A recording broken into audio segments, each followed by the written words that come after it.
Olá, eu sou Sérgio Vieira e esse é o 5º episódio da primeira temporada do Ex Libris, um podcast rápido e ligeiro sobre política, comportamento humano, ciência, tecnologia e cultura. A cada episódio, um tema. Seja bem-vindo e espero que esteja gostando do Ex Libris.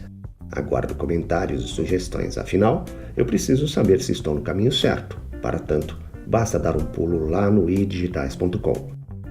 Você pode colocar as observações no podcast desse episódio na transcrição ou ainda enviar um e-mail. O Ex Libris está disponível em vários agregadores e serviços: Anchor.fm, Apple Podcasts, Breaker, Castbox, Google Podcasts, Overcast, Pocket Casts, Radio Public, Spotify e Stitcher. Se você utiliza outro serviço, basta copiar o RSS disponível e colar em seu aplicativo. Todos os links estão publicados na primeira página do idigitais.com. Começa agora o Ex Libris sobre cultura de 2 de outubro de 2018. Cerca de 5 séculos após o início da chegada de povos escravizados da África às Américas, as rotas, as influências culturais, a miscigenação e as histórias da escravidão negra são temas de uma das maiores exposições de arte realizadas nos últimos anos pelo Museu de Arte de São Paulo, Assis Chateaubriand, o MASP. Em parceria com o Instituto Tomi-Otaki, foi inaugurada nos fins de junho a exposição Histórias Afro-Atlânticas, que tem encerramento previsto para 21 de outubro de 2018. Corre que dá tempo! Nos navios negreiros vieram não só pessoas escravizadas, mas símbolos, culturas, religiões e filosofias, explica uma das curadoras da exposição, a historiadora Lilian Moritz Schwartz, que montou esta mostra com mais 4 nomes: Adriano Pedrosa, Ayrson Heráclito, Hélio Menezes e Tomás Toledo. Esse circuito, como definiu Pierre Verger, etnólogo, fotógrafo e babalaô franco-baiano, criou não apenas fluxos, mas também refluxos. A ideia de trazer as narrativas afro-atlânticas veio a partir da exposição Histórias Mestiças, feita por Lilia Schwartz e Adriano Pedrosa no Tomi-Otaki em 2014. Exposição esta que originou 2 projetos: as histórias da escravidão e as histórias indígenas.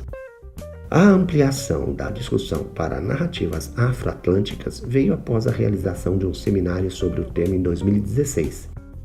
As histórias indígenas já é uma exposição programada para 2021.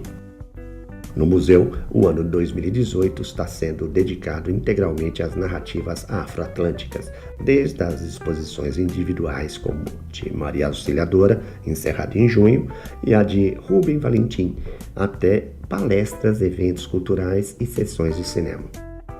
O estudo da curadoria para esta mostra resultou numa antologia lançada com o catálogo da exposição, que reúne artigos e textos nacionais e internacionais sobre a questão, alguns inéditos em português.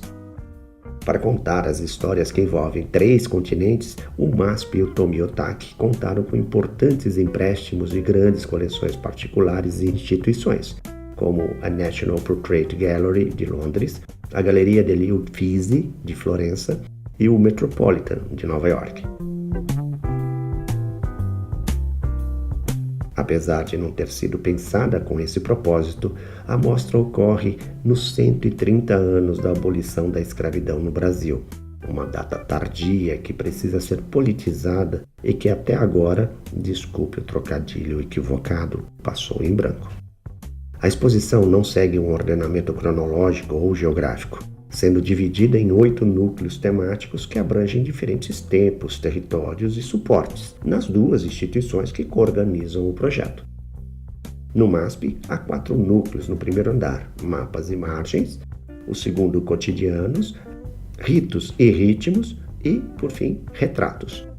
No primeiro subsolo, o núcleo Modernismos Afro-Atlânticos e no segundo subsolo, o núcleo Rotas e Transes, Áfricas, Jamaica e Bahia. No Instituto Tomi-Otaki estão os últimos 2 núcleos, Emancipações e Resistências e Ativismos.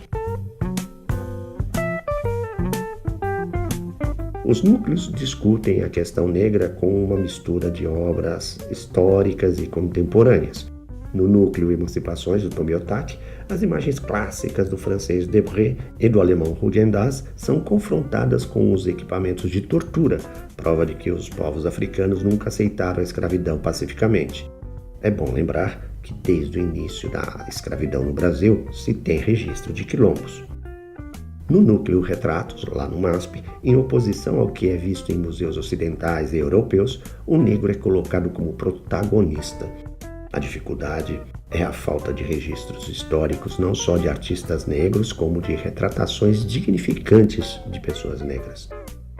Para o setor, foram comissionados então 2 trabalhos de Dalton Paula, que imaginou figuras históricas e quase sem registros, como a líder quilombola Zeferina, da primeira metade do século XIX, e o alfaiate João de Deus Nascimento, um dos líderes da conjuração baiana nos fins do século XVIII. A proposta é representar personagens esquecidos, esclarece Tomás Toledo. Histórias Afroatlânticas apresenta uma seleção de 450 trabalhos de 214 artistas do século XVI ao século XXI, em torno dos fluxos e refluxos entre a África, as Américas, o Caribe e também a Europa. No Brasil, é um território central nas histórias afroatlânticas, pois recebeu aproximadamente 46% dos cerca de 12 milhões de africanos e africanas que desembarcaram compulsoriamente neste lado do Atlântico, ao longo de mais de 300 anos. Também foi o último país a abolir a escravidão mercantil com a Lei Áurea de 1888, que perversamente não previu um projeto de integração social, perpetuando até hoje desigualdades econômicas, políticas e raciais. Por outro lado, o protagonismo brasileiro nessas histórias fez com que aqui se desenvolvesse uma rica e profunda presença das culturas africanas. Histórias afro-atlânticas parte do desejo e da necessidade de traçar paralelos, fricções e diálogos entre as culturas visuais dos territórios afro-atlânticos, suas vivências, criações, cultos e filosofias. O Atlântico Negro, na expressão de Paul Gilroy, é uma geografia sem fronteiras precisas, um campo fluido em que experiências africanas invadem e ocupam outras nações, territórios e culturas. É importante levar em conta a noção plural e polifônica de histórias. Esse termo que em português abrange tanto a ficção como a não ficção, as narrativas pessoais, políticas, econômicas, culturais e mitológicas. Assim, nossas histórias possuem uma qualidade processual aberta e especulativa, em oposição ao caráter mais monolítico e definitivo das narrativas tradicionais.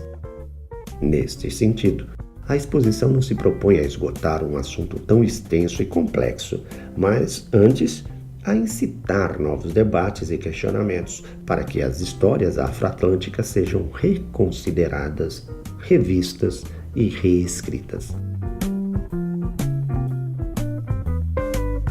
No MASP, a mostra contextualiza-se dentro de um ano de exposições, palestras, cursos, oficinas, publicações e programações de filmes em torno das histórias afroatlânticas. O programa iniciou-se com as individuais de Maria Auxiliadora Aleijadinho, de março a junho, e Emanuel Araújo, de abril a julho, e se completa com as de Melvin Edwards e Rubem Valentim, de agosto a novembro, Sônia Gomes, de novembro de 18 a fevereiro de 19, Pedro Figari, de novembro de 18 a fevereiro de 19, e Lúcia Laguna, de dezembro de 18 a março de 19. Parte fundamental desse projeto é a antologia já citada e que reúne em livro textos de 44 autores, resultado de 2 seminários internacionais realizados em 2016 e 2017. Desse modo, o museu se transforma ele mesmo em uma plataforma múltipla e diversa, plural e polifônica. Caso você se interesse mais pelo assunto, indico a obra do membro e ex-presidente da Academia Brasileira de Letras, poeta ganhador do Prêmio Jabuti com a obra Ao Lado de Vera, de 1997, ensaísta, memorialista, historiador, atual orador do Instituto Histórico e Geográfico Brasileiro e agraciado com o Prêmio Camões de 2014, o diplomata Alberto Vasconcelos da Costa e Silva, considerado hoje em dia como o maior especialista brasileiro em África. Autor de várias obras fundamentais para a compreensão da história do tráfico negreiro para a América, entre elas A Enxada e a Lança, a África antes dos portugueses, de 1992, A Manilha e o Libambo, a África e a Escravidão, de 1500 a 1700, publicado em 2002, Um Rio Chamado Atlântico, de 2003, e Francisco Félix de Souza, Mercador de Escravos, editado em 2004. O Ex Libris spin-off do Impressões Digitais, um podcast rápido e ligeiro sobre cultura, acabou. Se você gostou do Ex Libris, faça como a Ambi3 Gestão Ambiental. Ajude esse podcaster a divulgá-lo e a mantê-lo. Lá no site edigitais.com você tem mais detalhes sobre como fazer isso. Você pode ainda ajudar o Ex Libris dando umas estrelinhas lá no iTunes, palmas no Anchor.fm e nos outros agregadores, nos avalie do jeito que lhes permitem. Isso ajuda muito a manter este podcast. Saúde, paz, grato pela companhia e até a próxima. Ex Libris, inteligência com propriedade.